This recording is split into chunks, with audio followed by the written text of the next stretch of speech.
Bom, agora eu agradeço, Márcio, mais uma vez e passo a palavra para o Rogério Benevides Carvalho, que é da Associação Brasileira de Empresas Aéreas. Rogério, você tem um slide, né? Tem. Sim. Deixa eu só pegar aqui, por favor. Obrigado, Joaquim. Aqui, tá. Para montar. É só apertar aqui? Sim. Agora vamos pedir Tá todo mundo escutando? Tá tudo bem? Primeiro, boa tarde a todos. É com imenso prazer que que a ABAR em si agradece ao convite para que nós possamos discutir esse tema, que é um tema extremamente significativo hoje para as empresas aéreas.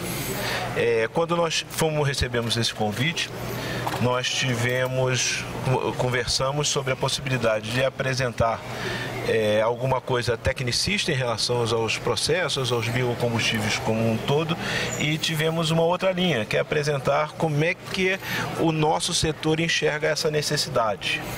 Optamos pela segunda para, como até ficou muito mais fácil, depois da apresentação do Dr. Márcio, porque os dados todos que justificam o crescimento da aviação, que justificam o volume de combustíveis que será necessário, já foram apresentados, mas nós vamos apresentar basicamente, tentar cobrir como é que a gente chega nesses dados, ou chega em dados até superiores, que é a nossa visão.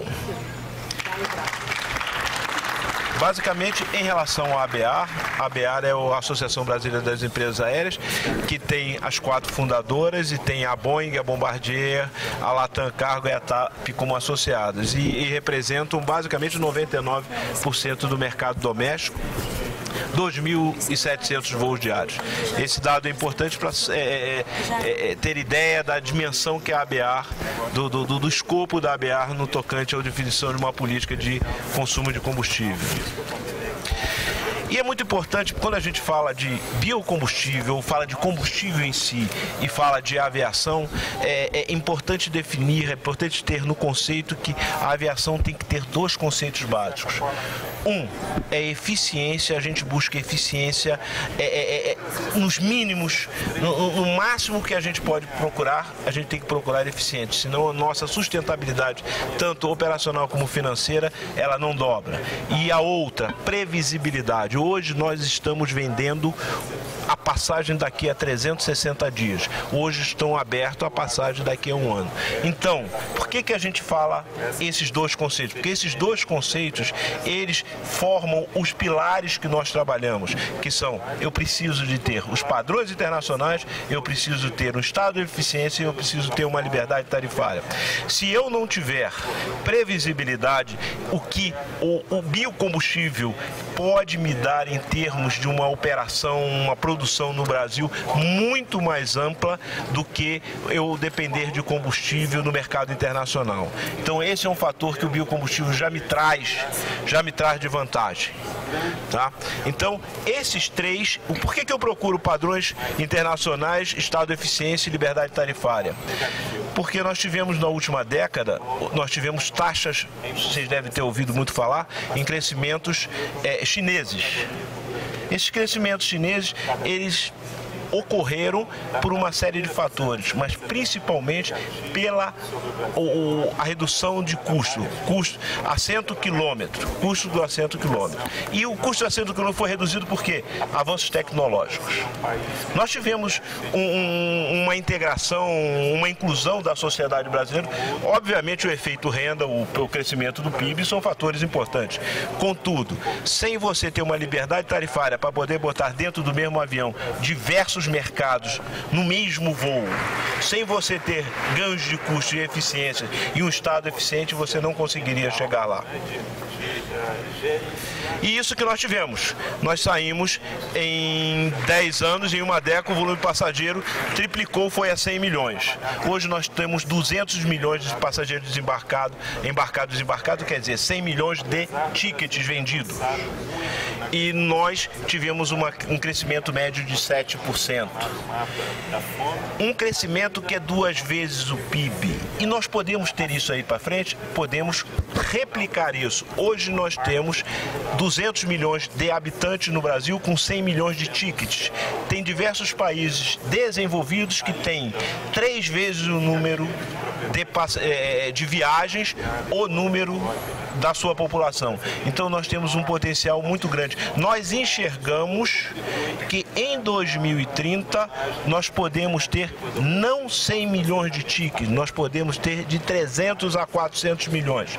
Se nós formos, claro, depende muito do desempenho da nossa economia e da manutenção da estabilidade que nós esperamos que consigamos nessa próxima década. Mas nós podemos sair desses 15 bilhões de litros anos e podemos chegar nos 25 bilhões de litros ano. Então nós temos um potencial que vai além daquilo que um modelo histórico pode prever. Nós temos um potencial e nós nos preparamos para isso. Como? Hoje, a aviação brasileira, ela tem, em termos de segurança, nós temos uma taxa de acidente superior ao mundo. Em termos de pontualidade, 87% em relação ao mundo de 80%. Em termos de extravio de bagagem, nós temos 2,8 para cada 1.000 passageiros e o mundo tem 6,5.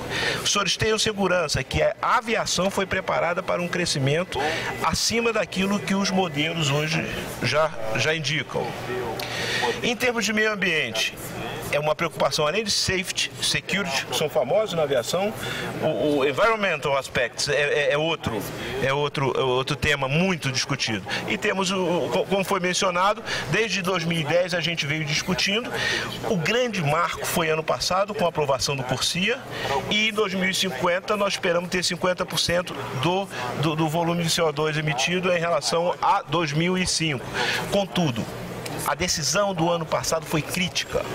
Por quê? Porque nós, empresas aéreas, estávamos à busca da eficiência sempre, contudo, você não tinha um marco. Hoje nós sabemos que a partir de 2026, quando o Brasil vai ser engajado no processo de ter que pagar os créditos, ou nós optamos por uma matriz de bioquerosene, ou nós temos que desembolsar e comprar crédito de carbono. Obviamente, a opção de comprar crédito de carbono não é a prioritária, não é melhor. A gente enxerga a possibilidade de uma política consistente de biocombustível como uma possibilidade de vantagem comparativa e competitiva. Ao invés de ter isso como uma sistemática apenas de redução de impacto ambiental, sim uma opção mercadológica que, com as condições que o Brasil propicia, nós podemos avançar e termos uma aviação, inclusive, mais disponível para toda a nossa sociedade. Essa é a curva que eu acho que os senhores estão cansados de ver. Ali a gente vê em 2030, saímos de 2020 quando começa o CORSIA e passamos para 2030 e nós temos 3 tipos de ações. Uma são ações de infraestrutura, outra ações tecnológicas, outra ações de tráfego aéreo. Contudo, a área azul explicita claramente que a solução definitiva é o biocombustível, o bioquerosene de aviação. Essa é a única que nós podemos considerar como definitiva. E no caso do Brasil, eu aprecio muito essa questão desse gráfico que a OASI apresentou em todos os seus estudos, mas no caso do Brasil esse crescimento ainda pode ser maior. E esse gap para a gente ainda pode ser maior ainda. E o que vai trazer uma necessidade de bioquerosene de aviação ainda maior do que todas as estimativas que nós temos previstas. O dever de casa nós temos feito. Nós temos, em termos operacionais, otimizado o load factor, botado tanto quanto passageiro é possível dentro do mesmo voo, aplicando todas as medidas de eficiência. Com isso, eu consigo transportar mais passageiros, emitindo menos. Esse é um dos exercícios de eficiência que a gente faz. Outro exercício que a gente faz, a gente tem um grupo que acompanha a eficiência operacional de aeroportos e e tráfego aéreo. Os aeroportos com as concessões melhoraram muito. Hoje nós estamos partindo para uma operação simultânea em Guarulhos, nós partimos para um acompanhamento automatizado no aeroporto de Galeão, nós partimos no DSEA para um emprego de um monitoramento constante, uma técnica chamada CDM. Nós temos um dos maiores centros de operações integrados do mundo, que fica no Rio de Janeiro, no DSEA. Eu sempre digo, se nós não estamos ganhando a corrida, nós estamos na primeira volta. Nós estamos junto com o líder em termos de gerenciamento de aeroportos e tráfego aéreo. Junto com as empresas, trazendo suas aeronaves, as mais modernas, os 737 MAX, trazendo os A300 Neo, as aeronaves da Embraer. Nós temos investimentos em frota, tráfego aéreo e aeroportos, oferecendo o que a gente pode ter de melhor para a eficiência e consumo de combustível. Em suma, no final nós já fizemos uns cálculos, esses são os cálculos mais conservadores que a gente tem para o cenário de 2030, e a gente vê que a gente vai ter um custo, se nós não apontarmos para o biocombustível, nós vamos ter que ter um custo mínimo com compra de crédito de carbono. Não é uma solução que nos agrada. Nós, da ABAR, no nosso ambiente de operação das empresas aéreas, nós enxergamos claramente que o biocombustível é a solução que nós devemos buscar. Contudo, sentimos que existe a necessidade urgente de consolidação de uma proposta de adequação do RenovaBio no que tange às questões do setor aéreo, de forma que a gente consiga ter uma política consistente, aproveitar os programas de extremo sucesso do biodiesel e do álcool, do etanol, e fazermos dessa dificuldade, desse desafio, uma vantagem comparativa e termos a aviação mais disponível para toda a nossa sociedade. Muito obrigado.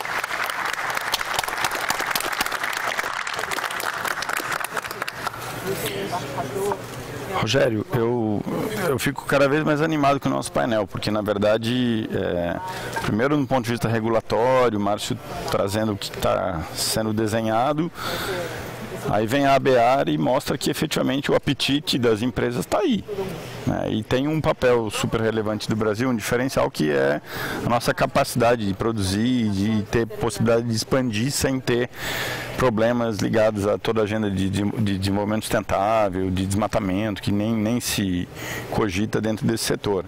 Então, tem gargalos tecnológicos, tem questão de diferencial de preço, mas tendo demanda, e a demanda está dada, então acho que a gente tem como se movimentar. A bola está em jogo, a gente não está ainda vendo se encontra a bola já está em jogo.